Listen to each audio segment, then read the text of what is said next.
जय हिंद दोस्त, मैं कमांडर सिंह। मैंने सोचा कुछ आपको जानकारी दूं, क्योंकि जो नियोजित टीचर को कुछ देर पहले ये बात चल रही थी कि उनको सरकारी यानी राजकर्मी का दर्जा दिया जाएगा।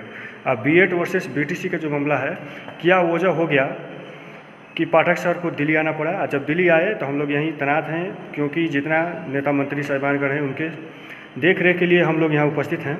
तो यहाँ आने के बाद पता चला कि क्या मैटर था कि वो जो है कि एसएलपी सुप्रीम कोर्ट में दाखिल की।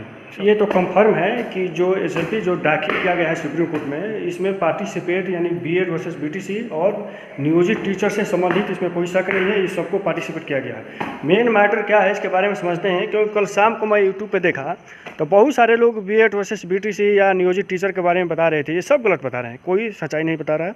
तो मैंने सोचा कि कुछ मैं जानकारी इसके बारे में सटीक और सही दूं, क्योंकि हमको ये नहीं मतलब है कि आप सब्सक्राइब करें या शेयर करें या जो है कि लाइक करें, कोई मतलब नहीं, क्योंकि आपके आशीर्वाद से ठीक है, कोई बात नहीं। मेन मतलब ये है कि जो सरकार है, बिहार सरकार है, वो चाहती है कि नियोजित टीचर को हम राजकर्मी का दर्जा दें, और बिहार सरकार चाहती है कि हम रोजगार दें और सबका ध्यान रोजगार की तरफ आकर्षित करें और ऐसे टीचर को सेलेक्ट करें। उससे पहले सरकार ये भी चाहती है कि जो नियोजित टीचर हैं उनको राजकर्मी का दर्जा दिया जाए। तो मैटर क्या है, क्योंकि इसके बारे में हम लोग चर्चा करेंगे। उससे पहले बीएड वर्सेस बीटीसी के बारे में चर्चा करेंगे, उसके बाद नियोजित टीचर के मैटर क्या है इसके बारे में हम लोग समझेंगे पूर्ण रूप से। तो हम ये जानते हैं कि जो 11 अगस्त को बीएड वर्सेस बीटीसी के मामले में सुप्रीम कोर्ट का ये जजमेंट आया कि 1 to 5 में जो है कि बीएड वाले सम्मिलित नहीं रहेंगे, सिर्फ डीएल वाले रहेंगे। तो इसके बाद बीपीएससी अध्यक्ष अतुल प्रसाद का कहना ये था कि जो सुप्रीम कोर्ट का आदेश है इसके खिलाफ हम नहीं जाएंगे, क्योंकि मेरे पास डीएलएड वाले अभ्यर्थी भी पर्याप्त हैं। जो हमको 60 या 70% जो भी सीटें भरनी हैं ये पर्याप्त हैं। इसके पहले आपको जानकारी है कि शिक्षा विभाग और बीपीएससी के बीच नोक-झोंक हुआ था। इसमें निष्कर्ष ये निकला कि सिर्फ अगर डीएलएड को रखा जाए तो कितने नंबर तक जो है 60 या 70% अभ्यर्थी मिल जाएंगे। तो बीपीएससी का कहना है कि जो क्राइटेरिया है इसे 2-4 नंबर कम करेंगे तो हमको जो है कि 60 या 70% अभ्यर्थी मिल जाएंगे। तो फिर कहा तो वही आ गया जो भोजपुरी में कहा जाता है कि जकरा खातिर अलगा बनी वही भइल बखारा। मतलब पहले से ही नियोजित टीचर पर नाम है। अब फिर ये सरकार का नियत है कि हम बीपीएससी के माध्यम से जो है कि अच्छे टीचर को हम सेलेक्ट करें, अब फिर वही जो है कि टूका वाले आ जाएंगे। यानी शिक्षा विभाग का कहना ये है कि ये सब टूका वाले हैं। जो 120 क्वेश्चन टच किया है, अब मात्र उसका 40,000 जो है कि 42 में सही हो रहा है। इसका मतलब कि टूका वाला है। अगर माइनस मार्क रहता तो उसका कितना सही रहता।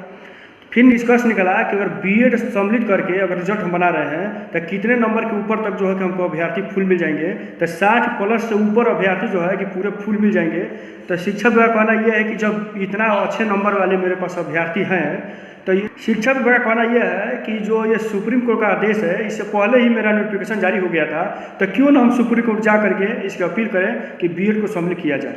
अब रही बात नियोजित टीचर के बारे में, तो राजकर्मी देने के पक्ष में सरकार है।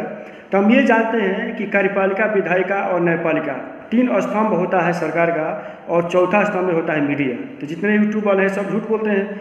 सबसे पहले ये होता है कि विधायिका का काम होता है बिल या कानून बनाना, कार्यपालिका काम होता है उसको लागू करना, और न्यायपालिका काम होता है कि ये कानून बना है या बिल बना है, ये कानूनी तौर पर सही है या नहीं है, इसका जांच पड़ताल करने के लिए न्यायपालिका है।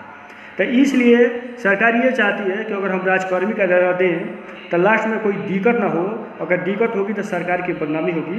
तो इसलिए क्या है कि वो चाहती है कि जो भी हम कार्य करें ये सही ढंग से करें, लास्ट में कोई दिक्कत ना हो, परेशानी ना हो। तो आप लोग शांति बनाए रखें। सबके जो है सहूलियत के लिए ही सरकार कर रही है।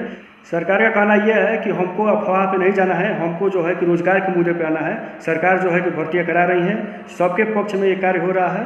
तो अगर आपको लगे कि जो है कि सही है तो चलो कोई सब्सक्राइब कर सकते हैं, नहीं भी कर सकते हैं, आपके ऊपर मर्जी करता है। धन्यवाद।